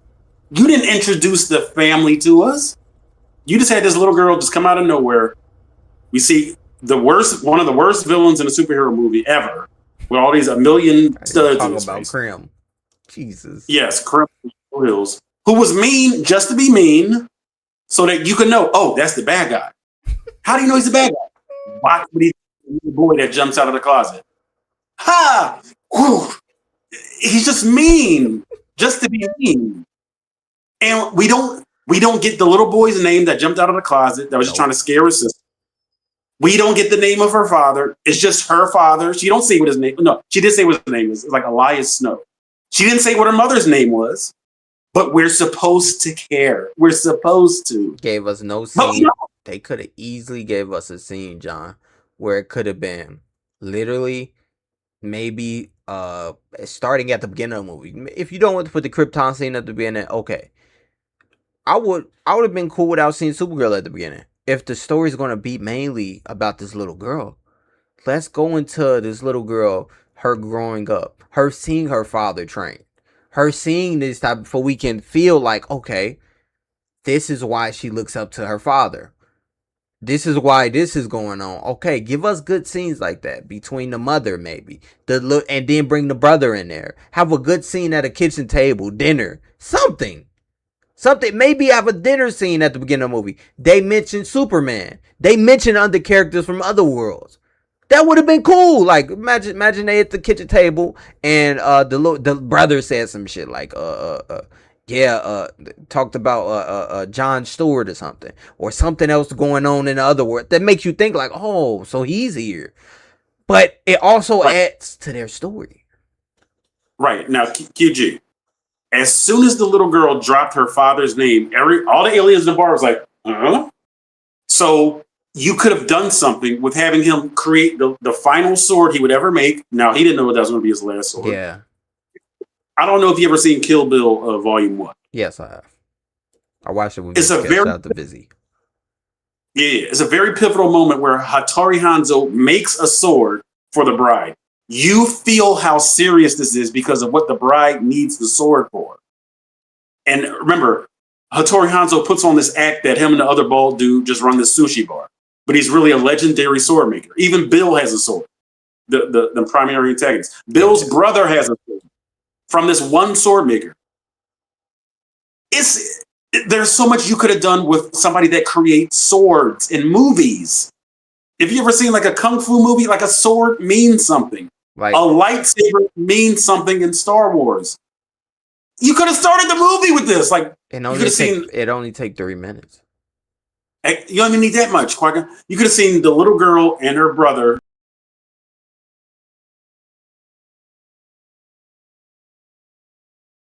on the field. He could have just been making his sword while the wife is cooking a pie that Krim eventually comes to eat. This is how you tell a story. This is how you tell a story. This movie is fucking bad, bro. I apologize for even trying to say that maybe this would be on par with Brand New Day. I don't really apologize because I didn't even know before going into it. I didn't know, so it could have been. I didn't know, but even for thinking that was terrible. I will never think that again with anything that this woman comes out with. And knowing more, and this is more not talking about the movie, this is more, it's still talking about the movie, but this is out of the script. This is more, in the script, but more into production-wise, Warner Brothers-wise, because we have insider information, obviously, John, some insider information, that with Supergirl and the type of it came out with the Craig Gillespie and him being upset, him wanting to take a more realer tone route, more darker tone route, and obviously Warner Brothers and James Gunn didn't want to do that. Now I don't know if James Gunn didn't want to or Warner Brothers didn't want to. I'm gonna lean towards Warner Brothers because some things I know, and I think Warner Brothers did it, and James Gunn, I put the blame on him ultimately for choosing this fucking comic book. And that's what it falls on. Because if you choose this comic book, you know what the fuck is written in this comic book. You know they can't put this certain shit on screen because Warner Brothers don't want to be looked at as that bad. Now, we can put this squarely on James Gunn. All right? Yeah. He chose the director. He let his friend Anna Nagaria write the movie. And he took over the third act, which is the worst act in the movie. Jesus, he took that over. He took over the third act. Remember, it said there was a clash on set. And it said that the stuff that you alluded to. He took over directorial responsibilities from Craig Gillespie for the third act, which is easily the worst act in this movie. So I put the blame squarely on Mr. James Gunn. What was the song where that girl, when it ruined the last ending part of the scene? What was that song? I don't know. I don't care to know. But it just deflated and neutered the entire action sequence. That shit was fucking awful. Now, let me tell you what else is awful about this movie. All right. Now, let's. I'm gonna put it in football terms, okay? Mm-hmm. You're a Chicago Bears fan.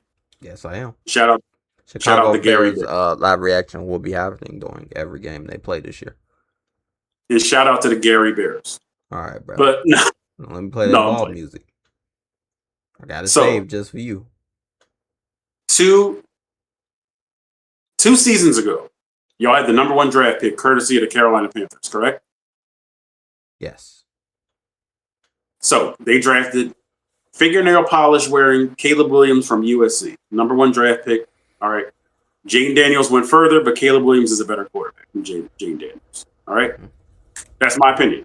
All right. Imagine if you would have had the number 1 draft pick and nobody else that was good on the team. Would you have had any expectations for the Chicago Bears? No, that would have been all low. What'd you say? If nobody was good on the team and I just had one first over, they would have still been low because ain't nobody good. We just get one player. This is what Supergirl is. We got Supergirl and nobody else in the movie. There's no supporting cast that stands out. The girl don't stand out. Creme of the Yellow Hills don't stand out. The guy that Lobo's chasing doesn't stand out. Lobo only has a cameo. The black family don't stand out. The daughter they're about to get back, the daughter that they betrayed Supergirl to get back, don't stand out. No one stands out as a supporting cast in this movie. It's only Millie Alcott.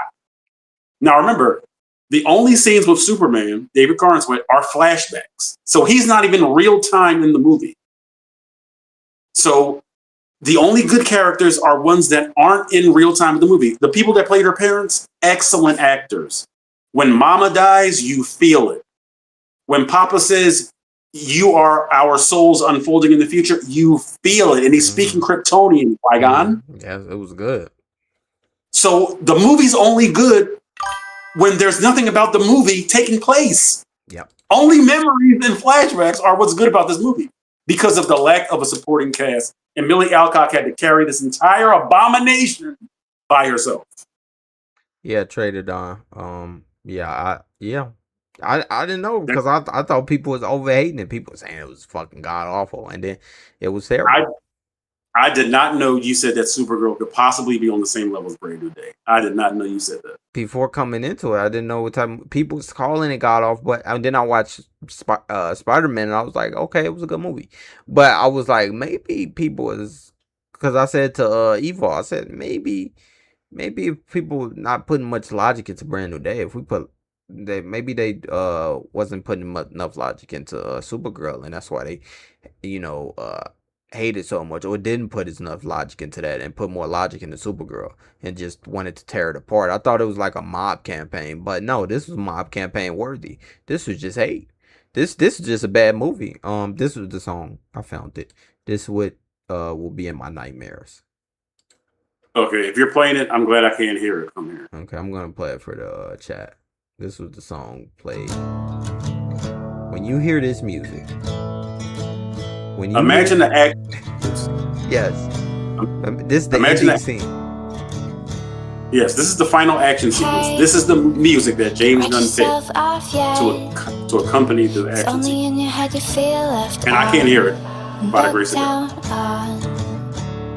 Just try your best. Try everything you can. Action scene.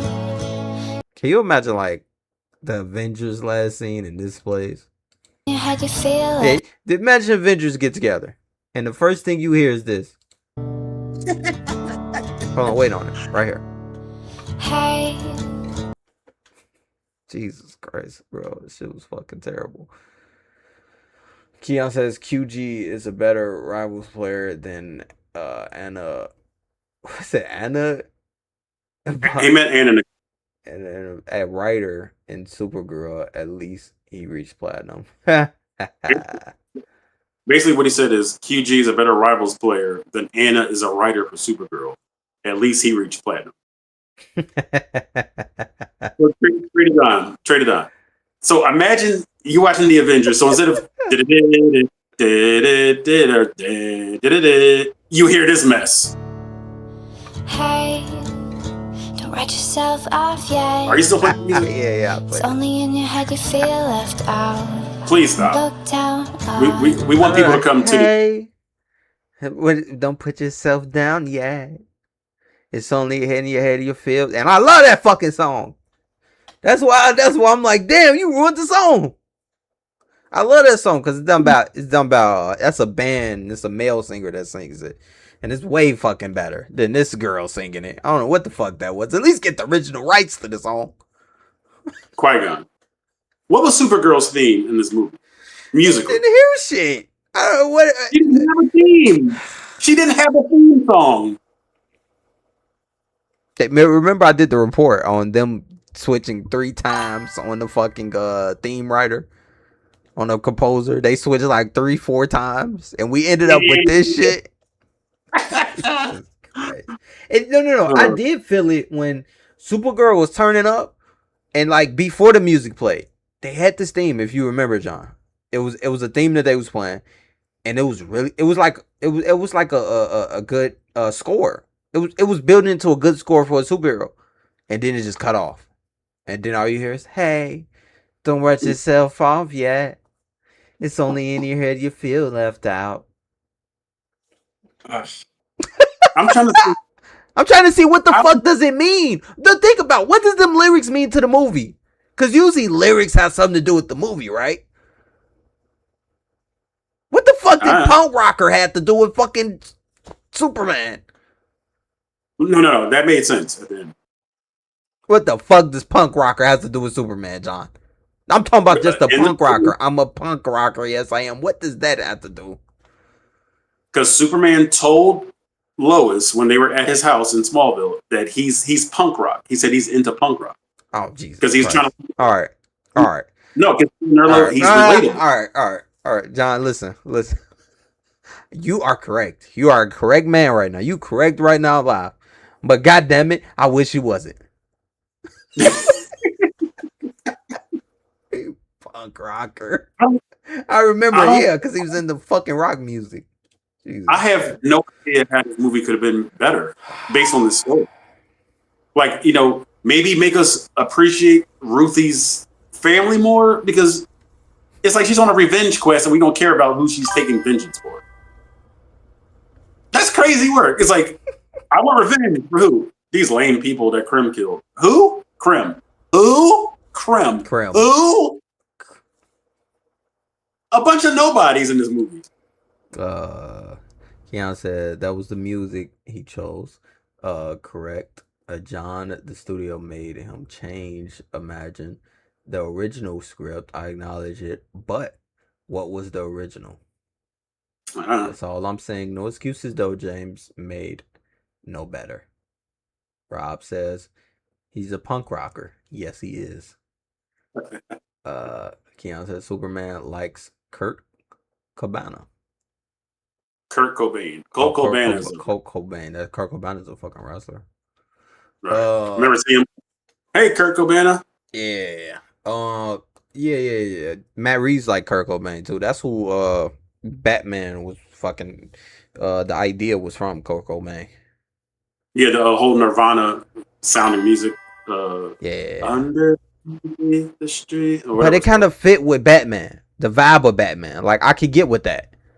But it's just like, this don't fit with the vibe. This wasn't heroic. What is heroic about this?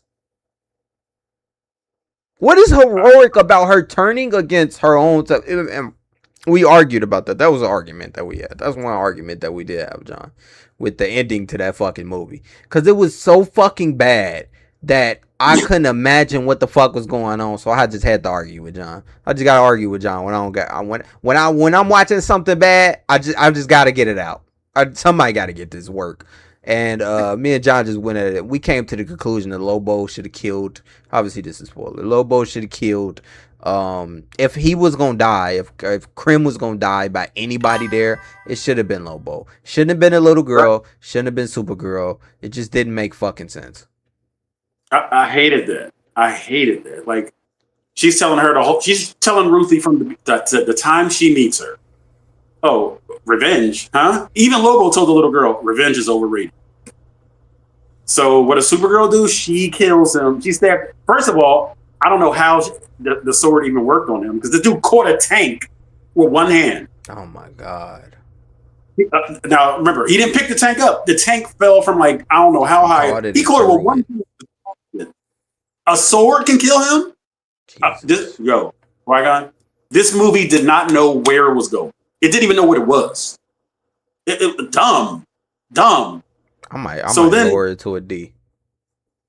That's where my grade is. D. Yeah, I might lower this shit to a D, bro. Fine language, D. Dumb, derivative, degenerate, donkeys, everything. It's stupid.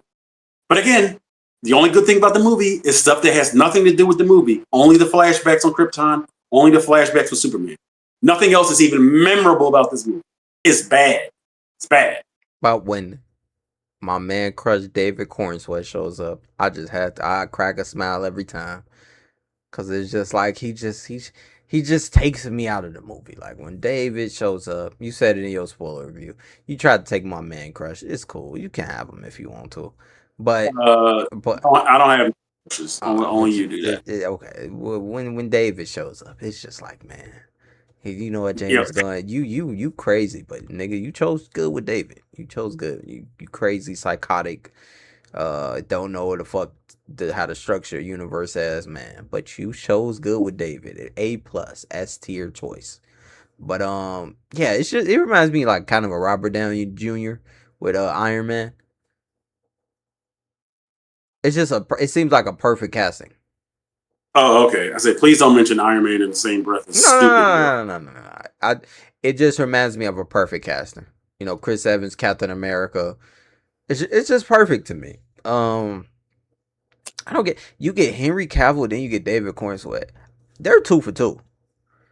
Hey, you know where David Cornsweet is from, right? Yeah, Kansas City, right? No, he's from Philadelphia, sir. This nigga just trying to flex. Where'd you get Kansas City from? Somebody from Kansas City. Oh, I think that's his favorite football team is the Chiefs. Somebody from Kansas City. I don't fucking know. It ain't David. Yeah. So your man crush. He's from Philly. Yeah. Well, I like you. I like Lil Uzi Vert. He from Philly. I like his music. How's out to Philly, man? Philly in the building. But yeah, I just hated this movie, and it's just Alan Krim fucking walking around doing fucking Harlem Shake, fucking has no just talking. He didn't know who he was. Yeah, they didn't know how to write. Yeah, I hated his voice. His voice wasn't bad, but his look is stupid. His motivations, like, this is what you. You know what? Let's move on. I just didn't like him as a character. Man. But like you said, Lobo was just a cameo. I like Lobo for what he was when he was in the movie. He wasn't in the movie enough, you know, but he had his scenes, and he didn't really have much to fucking work with. So they literally just shouldn't have been. Yeah, shouldn't have been a movie. Kind of like well, even with like he's Hulk. He's kind of like Hulk in this movie in Brand New Day. Like Hulk just thrown in for an action scene and he's fucking pushed off camera. So Lobo is thrown in for an action scene and he just that's it. No story, no nothing with it. Just I'm here for fucking because I got a bounty. Do we have a bounty on his neck? Like this shit made no sense. Honestly, like thinking about it. The whole movie is in the trailers. You don't have to watch the movie. Just watch the trailers. Just watch the trailers, then you'll understand the movie. Literally. There's no good action sequence that's not in the trailers. Like, the best action sequence is her flying through space. I like her power usage. That's a plus for the movie, I would say. But Qui-Gon, we saw that in the trailers. Yeah, there's nothing that's not in the trailers that's a stand-up. Yeah, I would say the scene where she is tossing and flipping Krim while going like supersonic speed at the same time. That's not in the trailer. That was good. I liked it. That's not. That's a standout to me. It was really good. Okay. Yeah. Besides that, nothing. You got it from me, and honestly, I want to bring it down to a D. After talking about this, I think I was being gracious about giving it a D plus. D, no such thing as a D plus. Yeah, I don't think it. Yeah, well, no, it is in my book. It is a D plus. Yeah, it's a D plus. You could get graded off of it. They can give you in high school. They can give you an on driver test. A D. Okay, all right. It's a grade. Yeah, 4 out of 10. Oh, that's a 4 out of 10. That's worse than an F. What do you mean? I mean, shit, 6 out of 10 is like a C. No, your real grade was 4 out of 10. So that's like an H. I don't know. It's like 40%. That's less than an F. That is low. It's horrible. This movie's bad. But it's them Krypton scenes that I really liked. But no, we're not gauging scenes. We're gauging an entire movie. Entire movie. But I like things in the movie, so it's not completely nothing. It's something. It's something in the movie that I like. That's why you gave it. Now, you called something out. We're like, look at that green screen, and I was like, What? Like, I didn't pick up on that, but obviously the visual effects took you out of the movie too. I got a great eye for green screen. I don't know what it is. I got a great eye. Like Spider-Man, no green screen. I mean, I got a green screen. Yeah, I know. Yeah, but Spider-Man, no green screen. Like, I got an eye for green screens, bro. Nothing. I know obviously it was used, but you couldn't see it. That's how good it was. Yeah, just not comparable. Yeah, I'm gonna go down to a D. I'm gonna go down to a D with my grade. D from John, like you said, and that is our Supergirl review together. Now, we gotta watch another movie for next week. So, what do you want to watch? We'll come up with something. I can't think of off the top. Yeah, we'll come up. We'll come. You can't think of it off the top of that dome. Huh? Not right now. You usually can think of stuff off the top of the head. You're really good at that type of stuff. I remember you thought of something when we was doing the wrestling stuff off of the top of the head. Have you seen The Odyssey? No. I haven't. You haven't seen The Odyssey, correct? I have not. You want to watch The Odyssey and review it? Yeah, let's do that. All right, let's do it. See, I knew you could come up with something off the top of that head, John. Cause the top of that head. Like, why you got a hat on? Cause you're that's bald, nigga. It's bald. Why you got a hat? Cause that's a bald head. That's a bald head. That's a bald head. Hey, baldy. Bald nigga, bald nigga, bald nigga, bald nigga, bald nigga, bald nigga, bald nigga. Why you ain't got no hair up there? Boy, you looking like a bowling ball. Boy, you looking like a basketball. Boy, you looking like a soccer ball. Boy, you looking like a golf ball. Boy, you looking like a tennis ball. Look at haircut tennisism. I just like hearing your reaction when you realize I'm playing it. It's just, oh my god. Anyways, good unscripted mass. 2 generations of one conversation. Second episode, better than the last, and the next one gonna be better than this one. The next one gonna be better than this one. You know how it go. We get better and better and better until we strap our way to the tops, until we get a sponsorship. So that is it. John, you got any new videos that you put out? No, but the podcast from the Tri-State Boys will be hitting the Great Expanse by John Bat 426, talking about X-Men episode 5, which is called Weapon X Lies and DVDs. Yes, it came out a couple weeks ago, but the podcast hasn't been launched yet. And also, you'll see on my IG at John Charles 426 clips of my Supergirl spoiler review. So I definitely would appreciate you guys subscribing, but more importantly, subscribe to the Only QG. Join that Patreon. Yes. Support this young Chicago young man. All right, he's not a YN, he's a YM. You know what I mean? He's doing good things out here. Let's encourage him to go higher than he ever thought he could go. Thank you, man. I wish to go higher than your height and much more above that. I met this man in person. He is a tall man. This is the White. Not the White Howard, but when you look at basketball players, they're like 7 foot, but like to think about it, like 6'5" is like tall. Like just think about Hold up. Do not say Dwight Howard. Do not compare to Dwight Howard. My fault. What he does off the court is his business. But that ain't my business. So okay. And on that note, we're gonna end the stream. Peace from John Bapp in the Only QG. And uploading some videos, uploading another video today and some videos tomorrow. I'm gonna do a House of Dragon finale reaction, and I'm gonna do that tomorrow. And later today, I'm gonna upload a video from previous stream. I don't know what it's gonna be about, but it's gonna be Marvel, DC, something like that. So peace from John Bapp and the Only QG, with the place to be. Peace, y'all. It's only right if we end off with this song. Peace. You know what I'm playing, right? Hey, don't write yourself off yet. Took your head, bro. It's only in your head you feel left Oh no, out. I didn't know if you were still Look alive. down on. Just try your best. Try everything you can. Is that god awful Supergirl Don't song? worry what they tell themselves when you're away.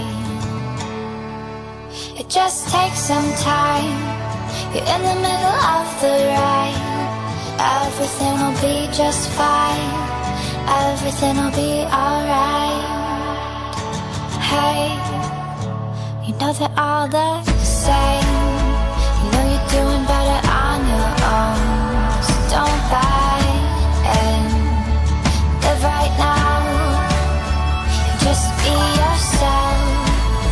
It doesn't matter if it's good enough for someone else. It just takes some